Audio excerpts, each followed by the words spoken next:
Oke, selamat pagi teman-teman semua. Assalamualaikum warahmatullahi wabarakatuh. Saya Bu Konita dari Departemen Gizi. Hari ini saya akan menjelaskan tentang KEP, stunting, dan wasting. Oke. Nah, teman-teman pernah nggak lihat salah satu dari beberapa kondisi di gambar ini? Semoga belum ya, karena memang gambar ini adalah salah satu gambaran klinis atau contoh kasus KIP atau kurang energi protein yang terjadi di Indonesia. Oke, hari ini saya akan membahas beberapa hal. Yang pertama terkait dengan definisi KIP, stunting dan wasting, kemudian klasifikasi antropometri, penyebab dari KIP, stunting dan wasting, kemudian underlying dan basic cause, klasifikasi dari KIP dan dilihat dari indikator klinis dan juga biokimia, defisiensi zat gizi mikro yang menyertai kondisi kekurangan energi, serta tata laksana diet pada kondisi KIP. Nah, yang pertama kita cek dari definisinya ya. Jadi kurang energi protein didefinisikan sebagai suatu kondisi yang dapat terjadi secara akut dan kronis yang disebabkan karena masukan gizi atau asupan makanan ini tidak memadai. Atau juga disebabkan karena gangguan penyerapan dan atau gangguan metabolisme zat gizi akibat penyakit. Biasanya penyakit yang menyebabkan gangguan metabolisme zat gizi ini adalah penyakit-penyakit infeksi. Nanti akan saya jelaskan lebih lanjut kaitan antara KIP dengan infeksi.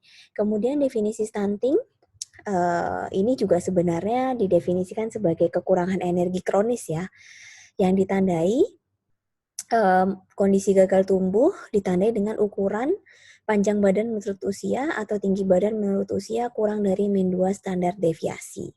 Ya, nanti juga akan saya ajarkan bagaimana membaca grafik WHO supaya mengetahui apakah seorang bayi, balita atau anak-anak mengalami stunting atau tidak.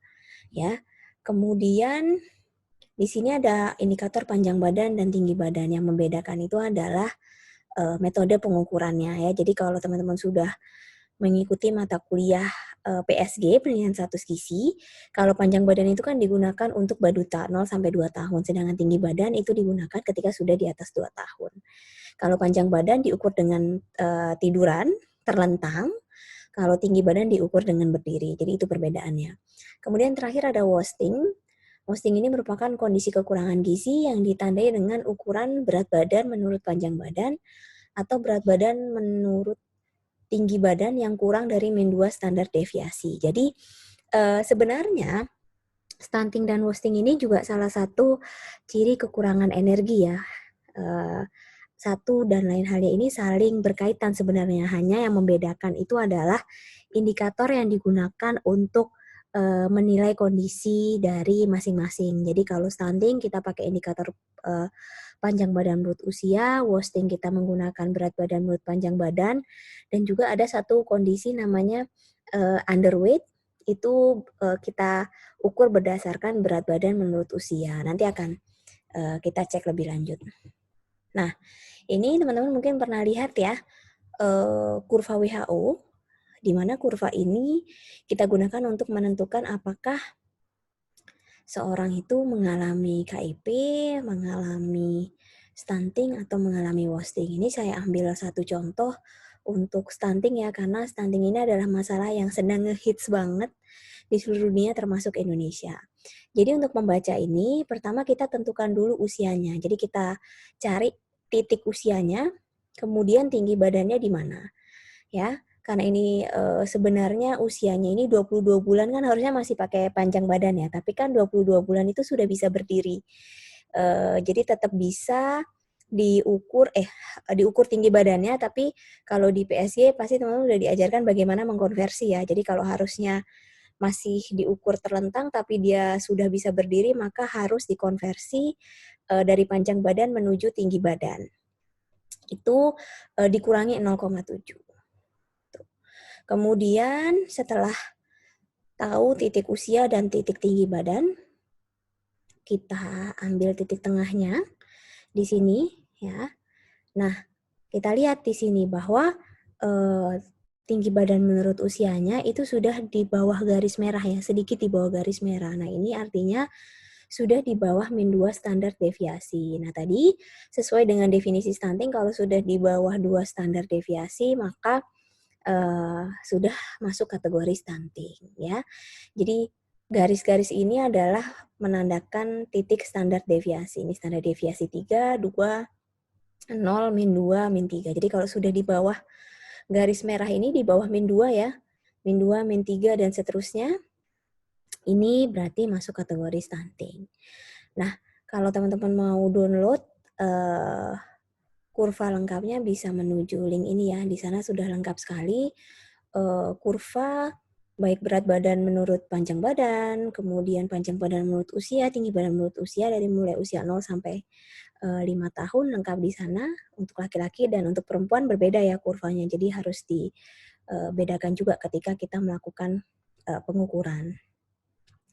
Nah, kemudian ini adalah klasifikasi antropometri yang tadi sempat saya mention di awal. Ya, jadi ada beberapa indeks antropometri yang bisa kita gunakan untuk menilai apakah seorang anak ini mengalami kekurangan gizi atau tidak. Ya, jadi kadang untuk menegakkan diagnosis itu kita tidak bisa menggunakan satu indeks saja gitu. Karena kan kadang let's say misalnya ada seorang anak yang berat badan menurut usianya normal. Kemudian panjang badan menurut usianya itu agak di bawah atau dalam kategori pendek. Nah, ini nanti bisa berbeda kan indikator berat badan menurut panjang badannya. Jadi memang terkadang kita harus melihat beberapa indikator untuk memastikan apa yang sedang dialami oleh seorang anak. Maksudnya kondisi gizinya gitu ya, bagaimana. Yang pertama itu ada indeks berat badan menurut usia. Jadi ini adalah Permenkes yang terbaru, baru banget di tahun 2020 ini diluncurkan. Jadi pertama untuk berat badan menurut usia, ini ada kategori berat badan sangat kurang, berat badan kurang, normal, dan risiko berat badan lebih kalau lebih dari +1 standar deviasi. Ini ambang batas atau dilihat dari Z-score-nya ya. Tadi Z-score-nya kalau misalnya teman-teman ingat kurva yang sebelumnya, itu sudah ada garis yang menunjukkan Z-score-nya. Kemudian panjang badan menurut usia atau tinggi badan menurut usia, ini untuk mengkategorikan stunting atau tidak stunting ya. Stunted, severely stunted, normal, dan tinggi. Kemudian indikator selanjutnya ada berat badan menurut panjang badan atau tinggi badan.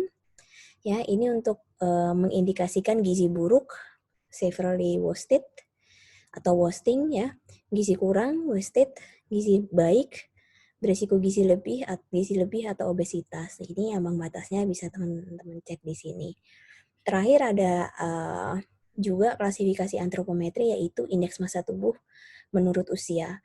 Tetapi untuk indeks massa tubuh menurut usia ini biasanya jarang digunakan untuk mengukur atau melihat status gizi dari balita. Biasanya di atas 5 tahun itu baru sering digunakan indeks massa tubuh menurut usia. Yang lebih sering kalau di bawah 5 tahun ya, itu menggunakan indeks yang ini. Indikator berat badan menurut panjang badan atau tinggi badan. Ya, jadi ini teman-teman harus hafalkan gitu ya, karena ketika melihat kurva, kemudian menentukan, itu kita bisa langsung tahu gitu, status gizi dari anak ini apa. Nah, kemudian selanjutnya kita bicara prevalensi atau besaran masalah kekurangan gizi di Indonesia. Yang pertama, ini ada proporsi balita gizi buruk dan gizi kurang. Ya, di tahun 2018 ya. Ini berdasarkan berat badan menurut usia indikator yang digunakan ya. Untuk gizi buruk bisa kita lihat trennya ini mengalami penurunan, which is good. Untuk gizi kurang sedikit mengalami peningkatan dari 2007 ke 2018, dari 13,0% menjadi 13,9%, dan terakhir di tahun 2018 itu 13,8%. Untuk targetnya total kondisi gizi buruk dan gizi kurang sebenarnya 17%, tapi kita masih di 17,7 ya, jadi masih kelebihan 0,7%, tapi 0,7% kalau dikalikan jumlah balita di Indonesia juga sebenarnya angka yang cukup tinggi juga ya, gitu. Jadi memang masih belum bisa mencapai target RPJMN di tahun 2019. Di sisi lain, Untuk masalah stunting kita jauh lebih tinggi, ya. Ini untuk sangat pendek mengalami penurunan dari 18,8 menjadi 11,5 di tahun 2018, sedangkan pendek sedikit peningkatan dari 18 menjadi 19,3. Secara total gitu ya, sebenarnya kita mengalami penurunan gitu ya. Jadi dari sekitar 36% gitu ya, menjadi 30% dari mulai 2007 ke 2018. Tapi sebenarnya angka tersebut itu masih cukup tinggi gitu ya, 30%. Berarti kan 3 dari 10 anak Indonesia itu masih mengalami masalah stunting atau pendek. Nah, ini justru menjadi concern kita semua. Kenapa? Karena kalau pendek ini kan kadang nggak terlihat ya. Maksudnya kayak kalau gizi buruk tadi kan kelihatan tuh secara klinis itu terlihat yang iganya ngambang, perutnya membesar, matanya misalnya berair dan lain sebagainya itu kan kelihatan. Tapi kalau stunting kan sebenarnya nggak terlalu terlihat gitu. Ini pendek nggak ya? Padahal stunting itu adalah suatu masalah kekurangan gizi kronis yang memiliki dampak cukup serius ke depannya gitu ya, termasuk penurunan IQ, penurunan produktivitas, kemudian penurunan kesempatan kerja yang nanti bisa mempengaruhi ekonomi. Kemudian kalau misalnya stunting terjadi pada wanita, ini nanti bisa menjadi siklus karena tinggi badan ibu nanti juga bisa mempengaruhi tinggi badan anaknya, walaupun faktor tersebut itu bukan merupakan faktor utama gitu. Jadi what I'm going to say is masalah stunting ini masih menjadi masalah besar di Indonesia karena yaitu prevalensinya masih sekitar 30%. Tapi alhamdulillah ya ada penurunan lah dibandingkan di tahun 2007. Semoga di tahun-tahun ke depan juga terus menurun. Nah, kemudian ini merupakan cut off point public health significance. Jadi karena teman-teman ini juga teman-teman nanti akan menjadi sarjana kesehatan masyarakat gitu ya. Teman-teman mesti tahu nih suatu masalah gizi itu kapan sih dikatakan masalah kesehatan masyarakat? Karena masalah gizi kan ada banyak banget, nggak hanya kekurangan gizi. Tapi kalian sebagai ahli kesehatan masyarakat, spesifiknya misalnya bergerak di bidang gizi, mesti tahu kapan masalah gizi ini dikatakan sebagai masalah kesehatan masyarakat gitu. Jadi yang pertama untuk yang underweight, berat badan menurut usia atau KEP, itu dikatakan satu negara memiliki prevalensi yang tinggi apabila prevalensinya itu 20-29% dan sangat tinggi apabila lebih dari 30%. Tadi kita sudah di angka 17% ya. Jadi kita masih di kategori medium prevalence ya untuk masalah underweight. Kemudian stunting. Stunting ini dikatakan tinggi apabila 30-39%. Nah, kita di angka sini. Jadi, prevalensi stunting kita ini masih termasuk high prevalence ya. Terakhir, wasting, BB menurut panjang badan atau tinggi badan dikatakan serius apabila sekitar 10-14% atau kritikal apabila lebih dari 15%. Nah, ini nanti akan berguna banget untuk teman-teman kalau misalnya teman-teman nanti skripsinya gitu ya, ingin mengambil topik salah satu di antara ini, KIP, stunting atau wasting, karena ini bisa dijadikan justifikasi suatu masalah gitu ya, sehingga penting untuk diangkat menjadi topik skripsi gitu. Jadi jangan lupa juga untuk diingat-ingat ya. Oke, kita lanjut ke topik ketiga. Saya akan membahas penyebab dari KIP, stunting, dan wasting. Jadi sebenarnya kalau kita bicara penyebab, satu sama lain ini saling berkaitan ya, karena pada intinya KIP, stunting, dan wasting ini adalah kondisi kekurangan gizi gitu ya. Seperti tadi saya katakan di awal, yang membedakan hanya indikator dari masing-masing istilah ini. KIP berat badan menurut usia, stunting itu adalah panjang badan menurut usia, dan wasting berat badan menurut panjang badan. Nah, di tahun 1990 sebenarnya UNICEF itu sudah mengeluarkan satu conceptual framework gitu ya, yang menyebutkan apa saja sih penyebab dari masalah kekurangan gizi ini atau undernutrition. Jadi menurut UNICEF ini penyebab dari kekurangan gizi itu dibedakan menjadi beberapa penyebab. Ada penyebab langsung atau di sini disebut dengan immediate cause. Kemudian underlying cause, ini adalah penyebab dasar, dan basic cause. Underlying cause ini adalah penyebab langsung, ya sorry. Kemudian basic cause ini penyebab dasarnya gitu. Jadi ada beberapa hal yang saling berkaitan di sini. Untuk penyebab langsung adalah inadequate food intake atau asupan makanan yang tidak adekuat dan penyakit infeksi. Ya, ini saling berkaitan karena kalau panah ini menunjukkan kaitan gitu ya. Jadi atau menunjukkan sebab akibat. Jadi kekurangan asupan makanan bisa menyebabkan penyakit infeksi juga bisa menyebabkan seseorang memiliki asupan yang kurang. Keduanya ini secara langsung bisa menyebabkan kekurangan gizi. Nah, kemudian apa yang menyebabkan asupannya ini tidak adekuat dan terjadinya penyakit infeksi gitu ya? Ini kita lihat di underlying cause. Underlying cause ini biasanya terdiri dari 3 hal. Yang pertama yaitu ketahanan pangan. Ya, jadi ketahanan pangan ini artinya bahwa satu keluarga itu kurang tahan pangan atau bahkan tidak tahan pangan atau biasa kita sebut rawan pangan. Kalau rawan pangan berarti tidak tersedia makanan yang cukup gitu ya. Kalau tidak tersedia makanan yang cukup ya pasti asupannya akan berkurang. Kemudian dilihat dari segi lingkungan ya. Lingkungan pengasuhan misalnya ya, bagaimana ibu atau pengasuh mengasuh anaknya, bagaimana pemberian makannya gitu. Misalnya ada seorang bayi gitu ya, 3 bulan sudah diberikan MPASI gitu kan, padahal belum waktunya. Nah, itu masuk salah satunya contoh social and care environment. Yang ketiga, ada health environment atau lingkungan kesehatan yang ini sebenarnya fokus ke sanitasi dan hygiene gitu ya, termasuk juga ada tidaknya pelayanan kesehatan di wilayah tersebut. Karena kalau misalnya pertama sanitasi dan hygiene-nya tidak maksimal gitu ya atau bisa dibilang kurang, maka akan mudah untuk terserang penyakit infeksi. Nah, di sisi lain kalau misalnya di daerah tersebut ada pelayanan kesehatan, penyakit infeksi kan bisa langsung ditangani gitu. Tapi kalau misalnya pelayanan kesehatan di wilayah tersebut itu sangat minim, maka apabila terjadi penyakit infeksi itu tidak bisa ditangani dengan cepat. Nah, kalau penyakit infeksi berlangsung dalam waktu yang lama-lama bisa menyebabkan kekurangan asupan, ya. Kemudian di bawahnya ini ada basic cause, itu ada kemiskinan, ya. Ini di level biasanya di level negara ya. Jadi di level atas bagaimana kebijakan dari suatu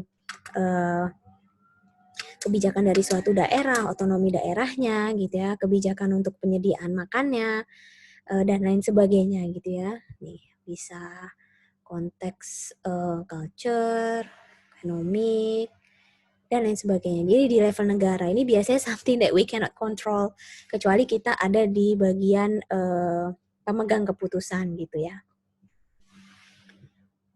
Nah, ini ada bahasa Indonesianya gitu ya dari Conceptual Framework UNICEF. Kalau teman-teman tadi mungkin masih agak sulit untuk memahami, ini saya berikan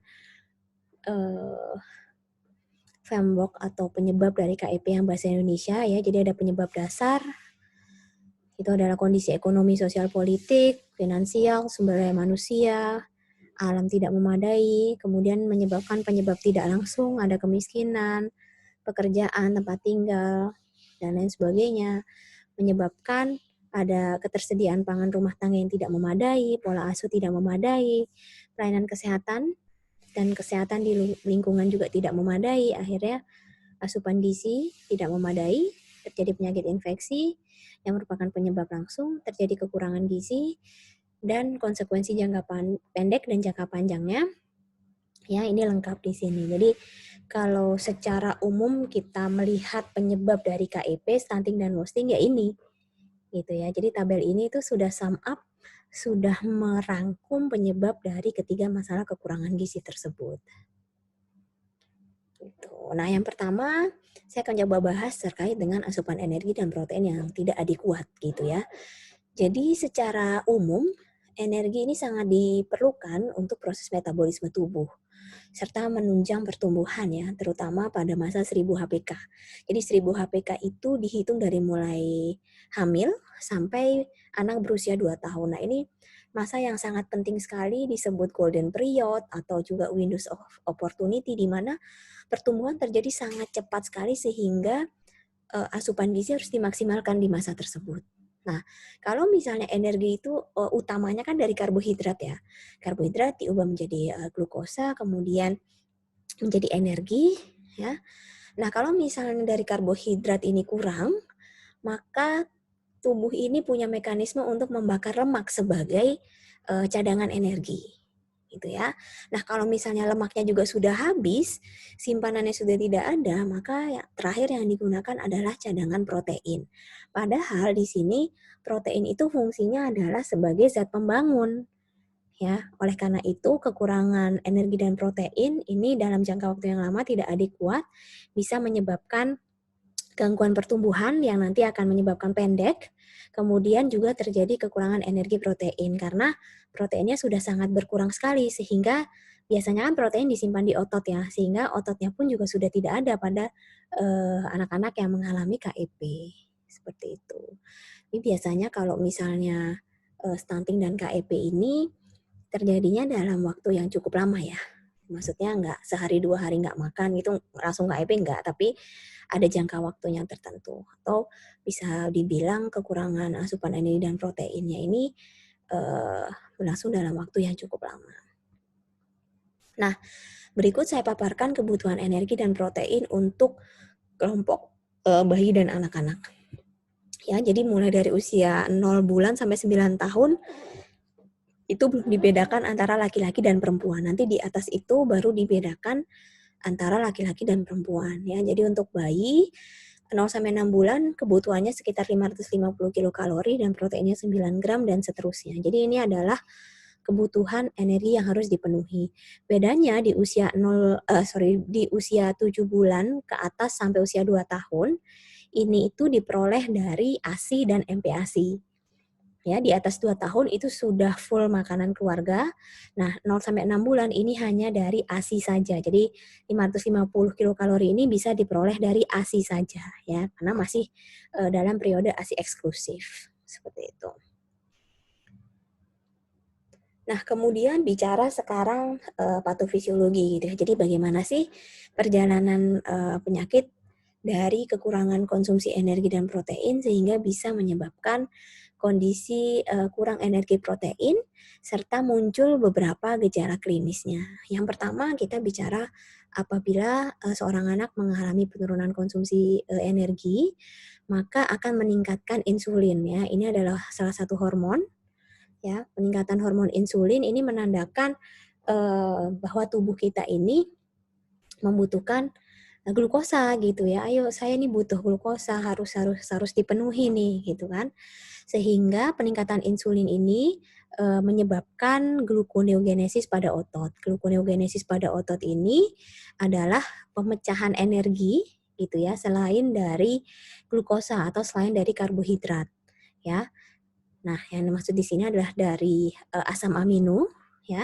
Jadi ada asam amino, pirufat dan laktat di dalam serum dialihkan ke otot sebagai sumber energi. Yang tadi saya katakan kalau misalnya kekurangan energi, maka lemak akan dibakar, kemudian kalau lemaknya juga sudah habis, maka proteinnya yang akan dipecah menjadi energi. Harusnya ke sini ya, ke kanan dulu, gluconeogenesis dulu. Ini juga peningkatan gluconeogenesis ini adalah pembongkaran sistem simpanan lemak ya pada jaringan adiposa atau jaringan lemak yang digunakan untuk sumber energi sehingga menyebabkan fat and muscle loss atau menyebabkan penurunan massa lemak dan juga penurunan massa otot. Akhirnya menyebabkan kondisi underweight. Ya. Kemudian di sebelah kanan ini ada penurunan konsumsi protein. Penurunan konsumsi protein akan menyebabkan pengurangan GSH dalam plasma dan darah. Ya, GSH ini adalah salah satu jenis hormon yang apabila berkurang maka perlindungan terhadap mukosa usus akan menurun. Kemudian apabila terjadi paparan bakteri dari makanan akan merusak mukosa usus, terjadi penyakit infeksi seperti diare, ya. Kemudian ada infeksi berulang, kalau sudah infeksi berulang gitu ya, sering banget diare, sering banget batuk pilek misalnya, atau ISPA, infeksi saluran pernapasan atas, maka bisa terjadi growth retardation. ya, atau keterlambatan pertumbuhan. Kalau sudah keterlambatan pertumbuhan dalam jangka waktu lama akan menyebabkan severe stunting atau sangat pendek gitu ya. Di sisi lain kondisi infeksi ini menyebabkan penurunan metabolisme zat gizi atau absorpsi zat gizi, ya ada Fe, asam folat dan lain sebagainya yang dalam jangka waktu tertentu juga akan menyebabkan kondisi anemia, hipokalemia atau defisiensi zat gizi yang lainnya yang nanti juga akan kita bahas. Jadi memang biasanya kalau kondisi kurang energi protein ini juga dibarengi dengan defisiensi mikronutrien yang lain. Seperti itu. Nah, kemudian membahas keterkaitan antara penyakit infeksi dan KIP. Jadi penyakit infeksi dan KIP ini saling berhubungan antara satu sama yang lain. Ya, seperti tadi saya katakan, kalau misalnya seseorang memiliki intake makanan yang tidak adekuat, ya, maka akan terjadi penurunan berat badan atau weight loss, kemudian terjadi keterlambatan pertumbuhan, kemudian rusak pada lapisan mukosa, terutama mukosa usus, dan juga sampai bisa menurunkan ketahanan tubuh atau sistem imunitas.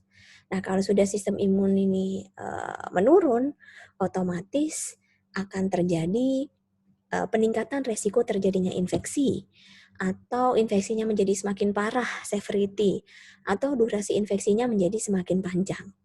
Ya, nah kalau sudah terkena penyakit infeksi parah dan durasinya panjang, nah ini menyebabkan nafsu makannya menurun gitu ya. Sama seperti kita orang dewasa kalau misalnya kita lagi demam atau lagi sakit infeksi gitu ya, kan pasti nggak nafsu makan gitu ya, rasanya semuanya hambar gitu ya. Pada anak-anak juga terjadi seperti itu gitu. Jadi mereka kehilangan nafsu makan, kemudian malabsorpsi, perubahan metabolisme karena tadi energinya harus tetap dipenuhi tapi asupannya kurang nih gitu kan.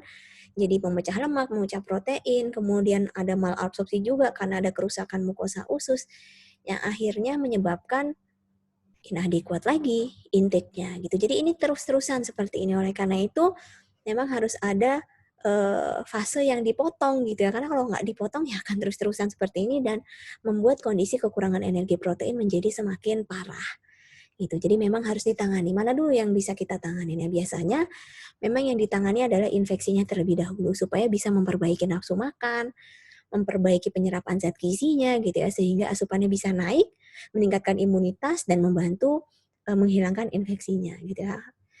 Supaya lingkaran ini tidak terus-terusan terjadi. Oke, jadi dari penjelasan di slide sebelumnya kita bisa katakan bahwa penyakit infeksi dan KEP ini memiliki hubungan yang sinergistik. Ya, jadi saling menguatkan gitu ya.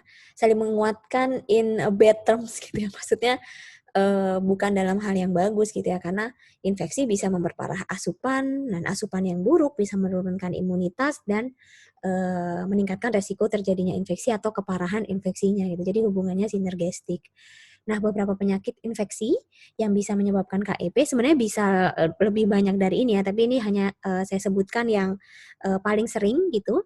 Yang pertama ada TBC, ya, kemudian ada batuk rejan yang biasanya juga salah satu penanda TBC, malaria di beberapa daerah yang masih endemis malaria terutama, kemudian diare, cacingan, dan yang terakhir campak. Tapi kalau untuk campak ini kan juga sudah ada vaksin ya, jadi sebenarnya sangat bisa dicegah seperti itu.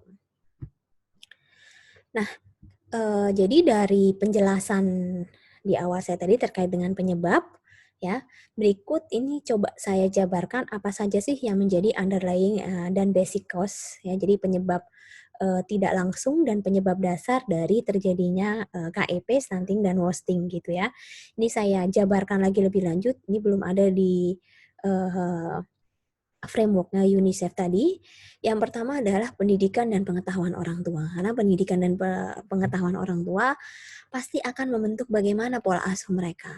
Ya, kalau misalnya orang tuanya tahu bahwa MPASI itu dimulainya 6 bulan loh, maka 3 bulan nggak akan dikasih pisang atau di beberapa daerah bahkan diberikan kopi gitu ya. Padahal jelas sekali kalau ya kopi ya apakah tubuh bayi sudah bisa memetabolisme kafein dan sebagainya kan seperti itu. Jadi ini sangat penting sekali. Sudah banyak penelitian juga yang membuktikan ada kaitan pendidikan dan pengetahuan orang tua dengan terjadinya KIP, stunting maupun wasting. Kedua, ada pekerjaan dan pendapatan orang tua. Nah, ini secara langsung kan adalah kondisi ekonomi yang nanti bisa berpengaruh ke ketahanan pangan dari keluarga, ya. Jadi ada beberapa daerah juga di Indonesia yang mengutamakan anggota keluarga tertentu untuk diberikan makanan. Biasanya bapaknya, karena yang kerja, yang cari uang gitu ya. Padahal sebenarnya prioritasnya itu harusnya untuk balita.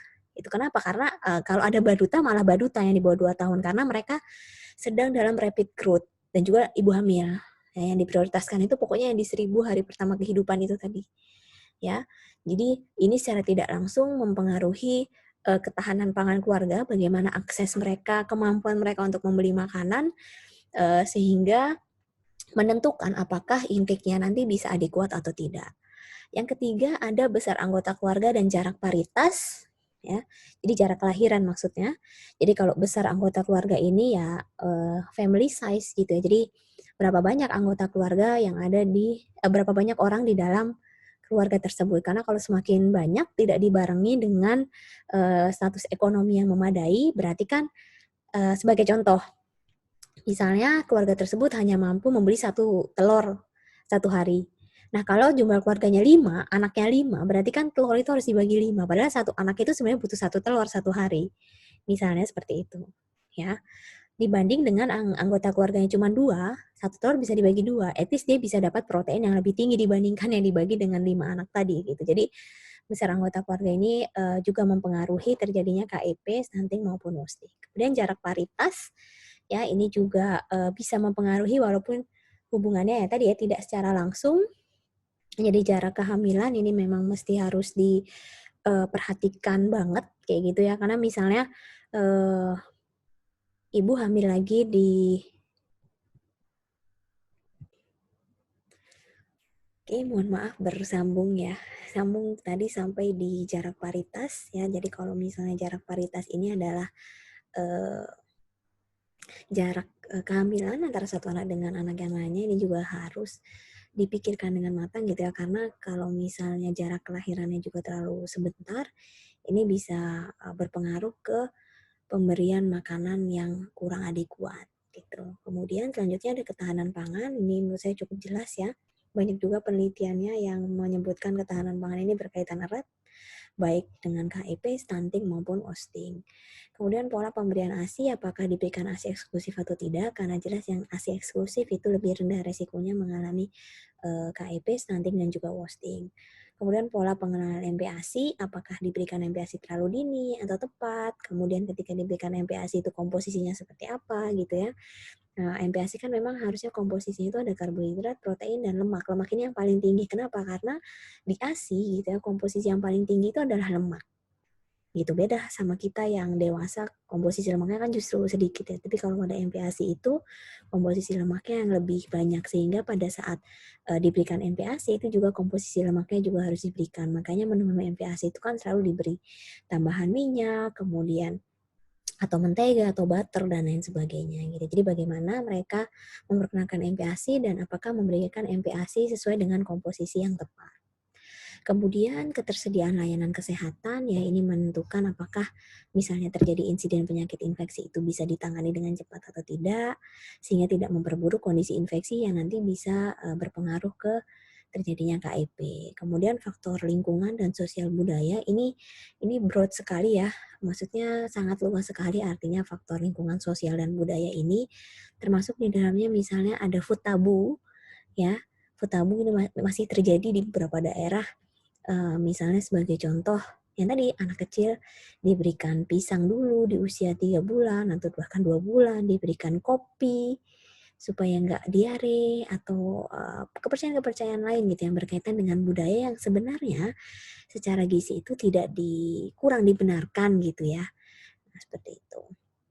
Kemudian yang terakhir sanitasi dan hygiene ini berkaitan dengan kebersihan lingkungan termasuk ini banyak hal juga di dalamnya.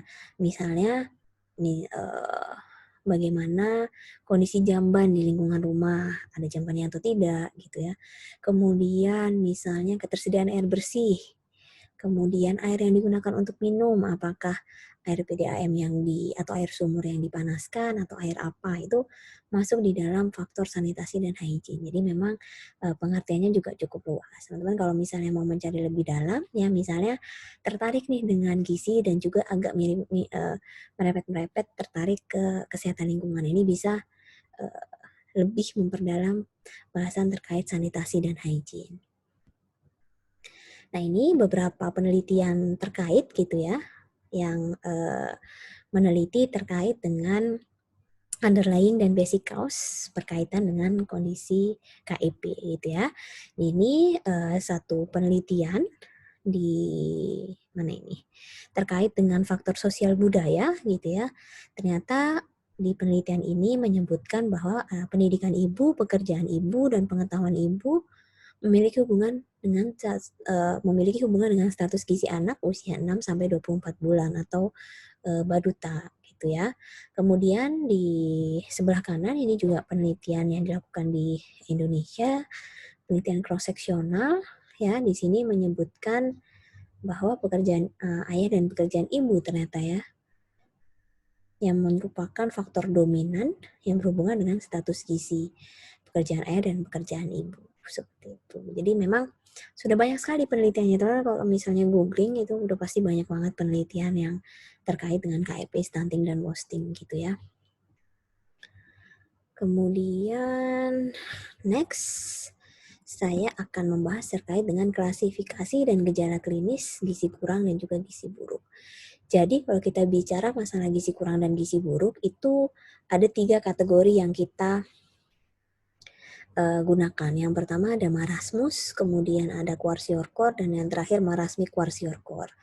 Yang ini membedakan adalah penyebab dan juga nanti kita bisa melihat perbedaan tanda klinisnya gitu ya. Marasmus ini suatu kondisi yang disebabkan karena kekurangan energi, belum sampai terjadi kekurangan protein. Kwashiorkor ini terjadi kekurangan protein, sedangkan marasmi kwashiorkor kekurangan energi dan protein. Gitu ya.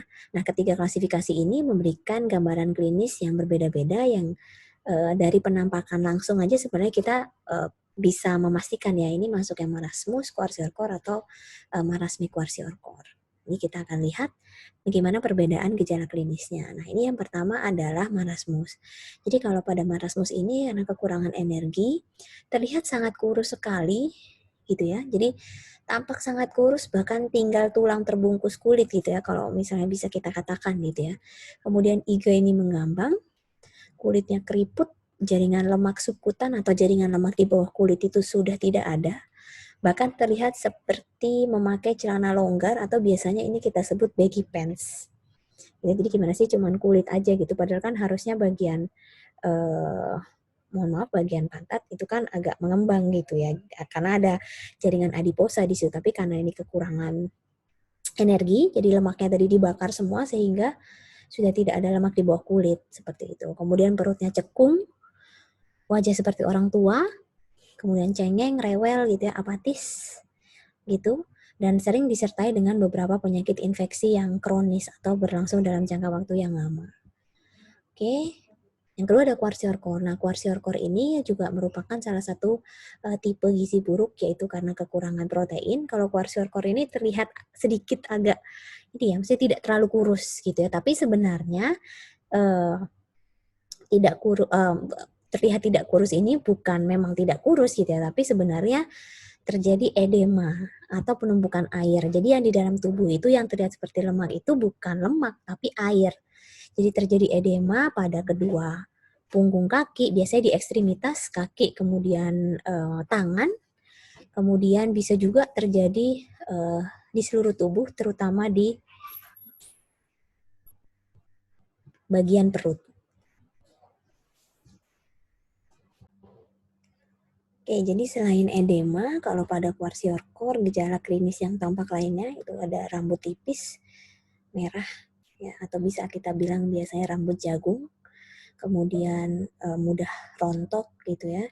Kemudian terjadi kelainan kulit atau dermatosis, jadi biasanya kelihatan kulitnya itu kering gitu ya. Terus kayak ada yang mudah ngelintek gitu ya bahasa Indonesianya ya, mudah-mudah dilepas gitu, jadi kayak ada luka dermatosis gitu. Kemudian wajah membulat dan sembab, pandangannya sayu, terjadi pembesaran hati, ya. Jadi kalau misalnya menggunakan indikator berat badan menurut usia, bisa jadi kalau yang kwashiorkor ini masih terlihat normal gitu ya, karena beratnya tadi itu bisa jadi masih berat gitu, tapi sebenarnya beratnya itu dari tumpukan air dan juga mungkin terjadi pembesaran pada bagian hati. Kemudian sering juga disertai infeksi akut. Kalau yang marasmus tadi kan infeksi kronis. Kalau kwashiorkor ini infeksi akut seperti diare, ispa, kemudian terjadi pengecilan otot atau hipotrofi, dan juga sama seperti marasmus yang sama itu biasanya apatis dan rewel. Nah, yang kedua ini marasmik kwashiorkor. Nah, biasanya yang lebih sering atau yang paling banyak muncul itu yang ini, yang marasmik kwashiorkor. Jadi kalau marasmik kwashiorkor ini adalah gabungan dari keduanya, gejala klinisnya juga, jadi campuran dari beberapa gejala klinis. Yang pertama, iganya bisa dilihat di sini mengambang, tapi perutnya itu membesar karena di sini tadi ada edema. Kalau edema di perut itu kita sebut sebagai asites. Jadi terjadi asites atau penumpukan cairan di daerah perut gitu ya. Tapi edema di kaki dan tangan ini tidak terlalu mencolok gitu ya. Jadi ada dua tanda, atau misalnya oh ini ada tanda marasmus, kemudian ada tanda kwashiorkor, berarti ini masuk ke kategori marasmik kwashiorkor seperti itu. Nah, kemudian bagaimana hal tersebut bisa terjadi atau bagaimana gejala klinis itu bisa muncul?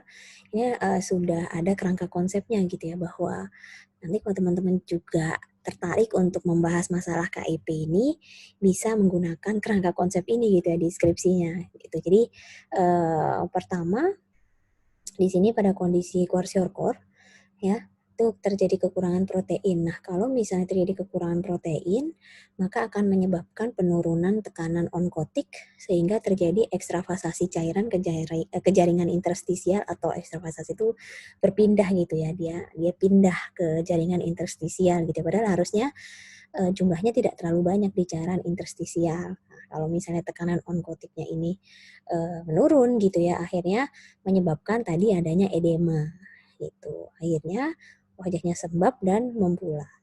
Selain itu, kekurangan protein atau asupan protein yang tidak adekuat itu juga menyebabkan protein menurun, protein dalam darah, bentukan lipoprotein menurun, kemudian HDL dan LDL tertimbun di hepar. Kalau ada terjadi penumpukan HDL dan LDL di hepar, ini nanti bisa menyebabkan hepatomegali, makanya muncul perbesaran hati. Gitu ya. Kemudian di sisi lain kondisi kwashiorkor, karena tadi saya katakan juga di awal tidak hanya kekurangan protein sebenarnya, tapi juga kekurangan zat gizi mikro yang lainnya. Misalnya vitamin A, vitamin C, vitamin E, dan mineral. Ini menyebabkan kondisi anemia, menyebabkan kekurangan atau penurunan pada sistem imunitas. Penurunan sistem imunitas akan meningkatkan risiko terjadinya infeksi, ya.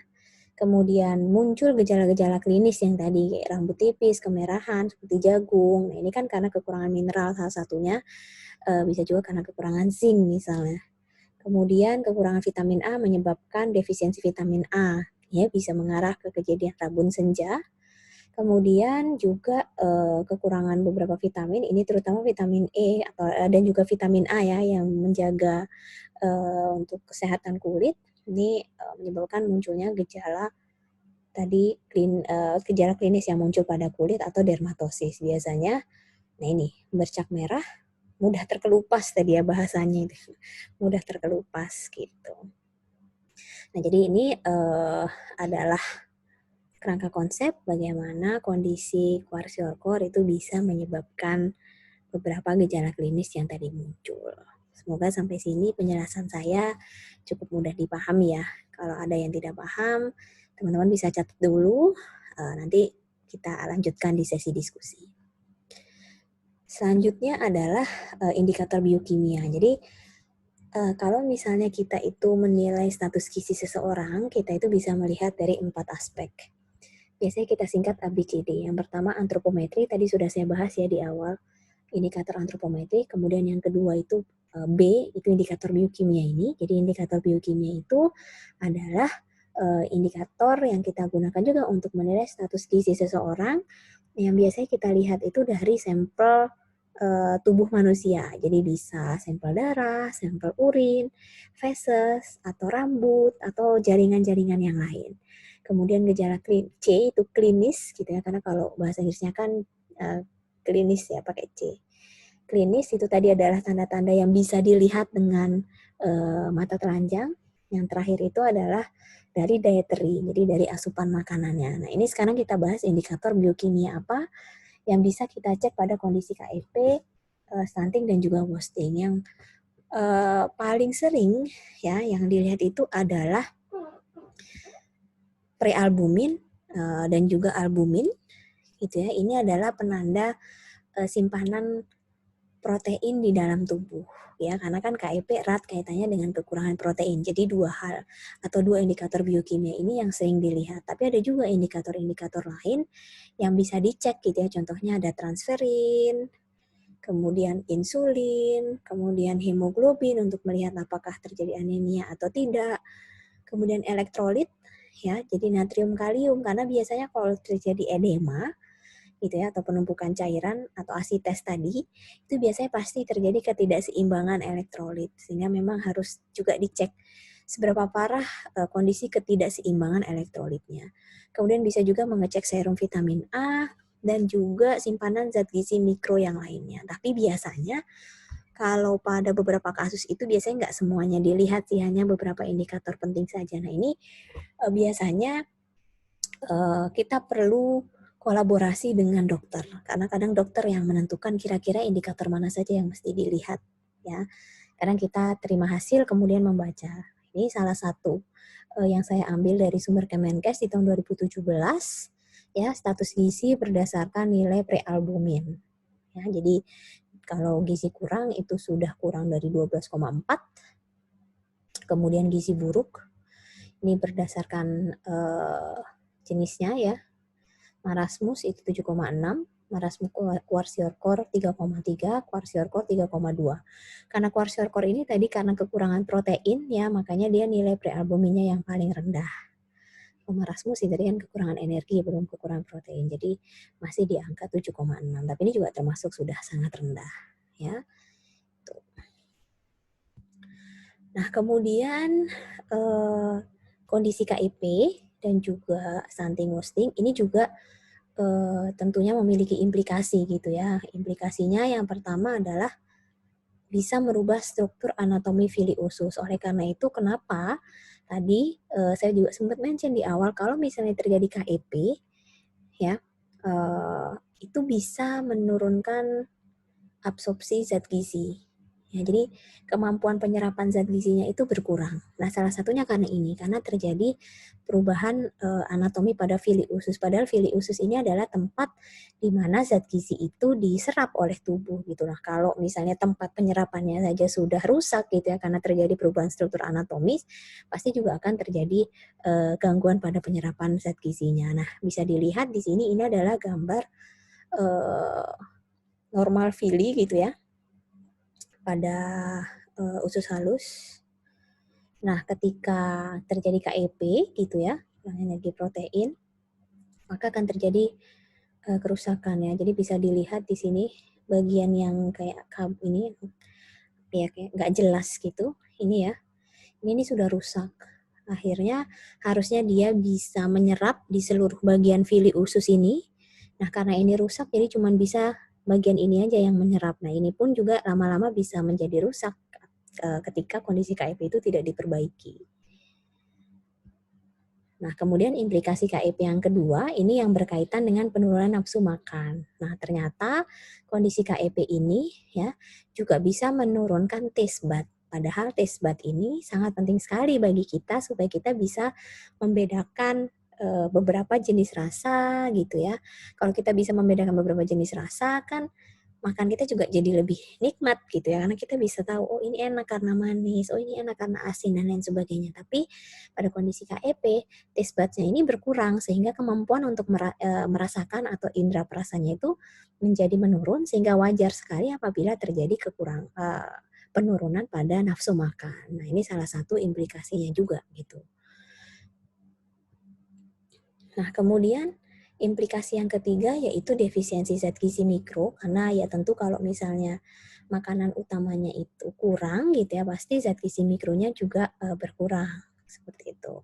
Kondisi kekurangan zat gizi mikro ini biasa juga disebut sebagai hidden hunger gitu ya, karena kondisi defisiensi zat gizi mikro ini kadang tidak semua bisa terlihat secara klinis, atau kita bisa lihat nggak orang kekurangan vitamin A dari kondisi klinis. Kalau misalnya belum terjadi gangguan pada matanya, kan belum. Jadi kebanyakan kalau masalah kekurangan zat gizi mikro ini terjadi atau bisa kita lihat apabila kita menggunakan indikator biokimia atau kita cek simpanannya di dalam darah.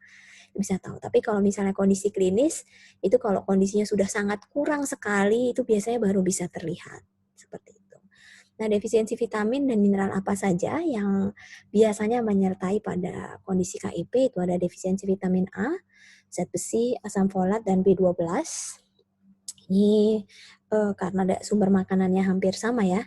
Kemudian vitamin B2, defisiensi seng atau zinc, ini yang tadi saya katakan menyebabkan taste bud-nya itu juga menurun. Ini ada kaitannya juga ini, karena seng ini juga salah satu zat gizi mikro yang berperan pada appetite atau nafsu makan gitu ya, dan juga berkorelasi juga dengan kesehatan rambut gitu. Jadi kalau kurang, jadi rambutnya jadi merah, jagung, mudah rontok dan lain sebagainya.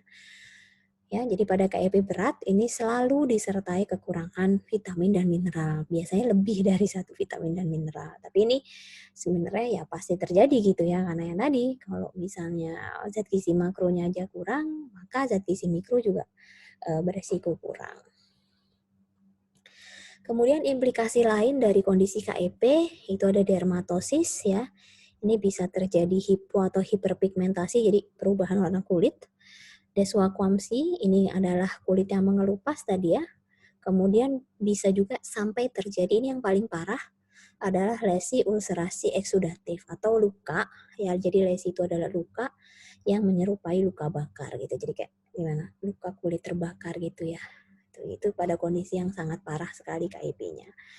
Kemudian kondisi infeksi lain yang juga bisa menyertai kondisi KIP itu ada diare persisten, anemia, TBC, malaria, dan parasit cacing. Tapi tidak menutup kemungkinan jenis infeksi yang lainnya juga. Termasuk di masa pandemi ini ya, infeksi COVID-19 ini juga pasti akan lebih mudah menyerang pada anak-anak yang memiliki sistem imun yang rendah, di mana biasanya sistem imun yang rendah itu dimiliki oleh anak-anak yang berada pada status gizi kekurangan energi protein. Jadi memang cukup besar ya pengaruh gizi gitu terhadap penyakit infeksi. Nah, kemudian kita berbicara soal pencegahan. Sebenarnya bagaimana sih pencegahan dari kurang energi protein? Seperti tadi saya katakan bahwa pencegahan KIP itu paling optimal dicegah pada 1000 hari pertama kehidupan. Tidak hanya KIP, tapi stunting dan wasting itu juga. Karena kenapa? Kalau misalnya berat badan itu tidak naik atau bahkan turun ya, misalnya dari bulan ke-5 ke bulan ke-6, pokoknya harusnya kan berat badan itu naik, tapi berat badan justru turun atau 2 bulan berturut-turut itu tidak naik.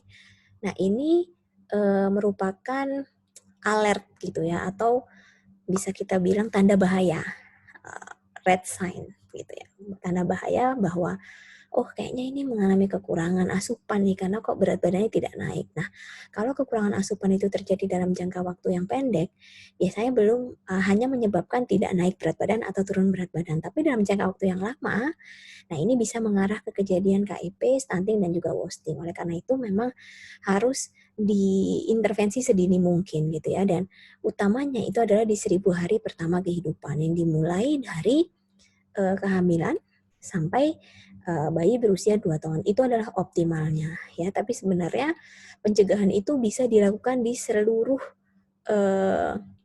komponen usia gitu ya, kelompok usia. Jadi mulai dari wanita usia subur gitu ya, sebelum menikah itu sudah diberitahu harus makan makanan bergizi, status gizinya harus normal misalnya. Kemudian ketika masa kehamilan itu harus rajin check up, antenatal care, ya memastikan kenaikan berat badannya itu baik, bayinya juga pertumbuhannya baik dan seterusnya. Kemudian pada saat sudah lahir itu jangan lupa untuk melakukan IMD, inisiasi menyusui dini, kemudian dilanjutkan dengan ASI eksklusif sampai 6 bulan, kemudian pemberian vitamin A, ya suplementasi vitamin A, kemudian dilanjutkan juga dengan pemberian MPASI yang sesuai komposisinya, imunisasi hepatitis B itu juga pada saat segera setelah melahirkan, ya dan lain sebagainya. Sampai KB pasca persalinan ini tadi untuk menjaga tadi ya jarak paritas ya jarak kehamilan supaya nggak terlalu dekat. Kemudian pada bayi balita ada ASI eksklusif, imunisasi juga, pemberian MPASI yang sesuai, kemudian penimbangan dan juga pemberian suplementasi vitamin A. Itu kan terus sampai nanti usia 5 tahun gitu ya. Nah, jadi itu adalah pencegahan KEP yang utamanya di 1000 hari pertama kehidupan.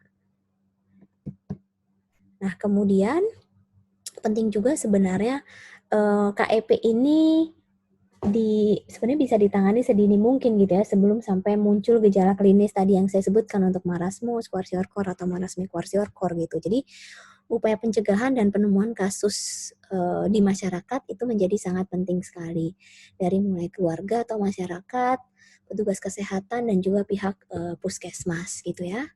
Jadi di keluarga itu memang harus melakukan penimbangan berat badan secara rutin. Jadi kalau misalnya berat badannya tadi turun atau nggak naik gitu, itu bisa langsung diperbaiki gitu. Ini intervensi apa yang bisa dilakukan supaya nggak sampai terjadi KIP, ya.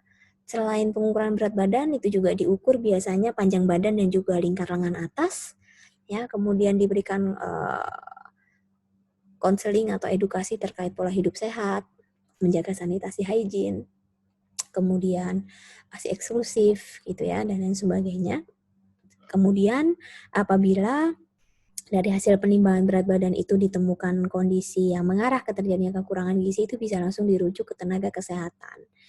Masyarakat pun juga seperti itu. Kalau misalnya melihat atau menemukan mungkin tetangga gitu ya yang mungkin anaknya mengalami masalah kekurangan gizi itu bisa juga dilaporkan seperti itu atau menyarankan supaya orang tuanya membawa ke tenaga kesehatan gitu. Cuman memang kadang di masyarakat kita ini tidak semuanya ya menerima kalau anaknya itu mengalami kekurangan gizi seperti itu.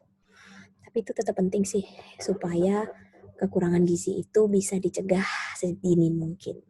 Kemudian untuk petugas kesehatan di desa atau di pustu, ya puskesmas pembantu, ini bisa juga mencegah dengan melakukan penyuluhan konseling tentang pola hidup sehat dan lain sebagainya, tentang gizi seimbang, ya, bagaimana pola pemberian MPASI yang baik, gimana supaya ibu bekerja tetap bisa memberikan ASI, misalnya banyak banget edukasi yang bisa diberikan gitu ya. Kemudian pelayanan kesehatan bagi ibu hamil juga itu penting. Kemudian menggerakkan masyarakat, ya menggerakkan masyarakat bagaimana supaya masyarakat itu juga bisa saling membantu untuk menemukan kasus kekurangan gizi gitu ya kalau misalnya ada di lingkungan sekitarnya. Kemudian merujuk balita yang gizi kurang atau gizi buruk ke puskesmas atau rumah sakit. Ya, jadi ini beberapa hal yang bisa dilakukan oleh petugas kesehatan di tingkat desa atau pustu. Di puskesmas sendiri ini biasanya yang paling atas gitu ya. Kalau sudah ada pasien gizi buruk dirujuk ke puskesmas. Pertama upaya pencegahannya atau bisa dilakukan dengan tetap penyuluhan dan konseling ya, mengajarkan bagaimana supaya ibu bisa memberikan pola asuh yang lebih baik, yang benar sesuai dengan kaidah-kaidah gizi. Ya, kemudian bisa dibaca ya selanjutnya teman-teman. Tapi menurut saya sebenarnya kurang lebih sama sih untuk upaya pencegahannya baik di petugas kesehatan di desa maupun di puskesmas gitu ya. Yang membedakan kan ruang lingkupnya, kalau puskesmas kan lebih luas gitu. Oke, kemudian selanjutnya akan saya bahas terkait dengan tata laksana. Ya, jadi bagaimana ketika kita sudah menemukan kasus, kemudian apa yang bisa kita lakukan. Nah, yang pertama ini teman-teman mesti paham juga ya terkait dengan alur penapisan balita gizi buruk atau gizi kurang. Jadi kalau misalnya ada pasien atau seorang anak itu ya mengalami apakah gizi kurang atau gizi buruk, maka ada beberapa opsi pilihan. Apakah harus dirawat di rumah sakit atau rawat inap? Rawat inap puskesmas juga bisa kalau puskesmasnya ada rawat inap. Apakah bisa dilakukan perawatan di rumah atau rawat jalan, ya, atau hanya diberikan PMT pemulihan saja, gitu.